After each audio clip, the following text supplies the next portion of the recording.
ଅଜା ଆଈ ଆସିଛନ୍ତି ନାତୁଣୀକୁ ଛାଡ଼ିବାକୁ।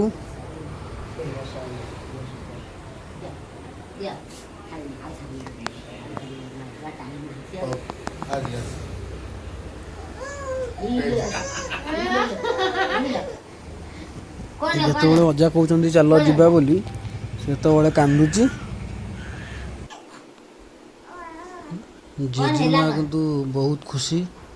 30 ଦିନ ପରେ ତାଙ୍କ ଘରକୁ ତାଙ୍କ ନାତୁଣୀ ଆସିଛି।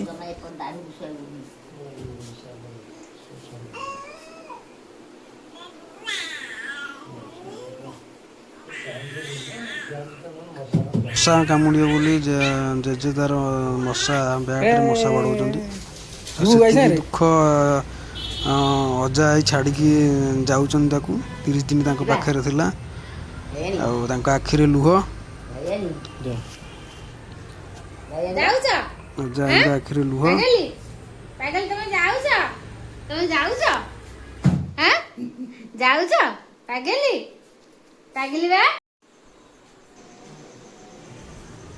ଏଠି ବାପା ବୋଉ ଗଲା ପରେ ଏଠି ଝିଅ ତାଙ୍କର କାନ୍ଦୁଛି। ନାତୁଣୀ ବି ଅଜା ଆଈ ଗଲା ପରେ କାନ୍ଦୁଛି ତାଙ୍କୁ ମନେ ପକେଇ। କେଉଁଠି ନା କେଉଁଠି ସେ ତାଙ୍କୁ ମିସ୍ କରୁଛି।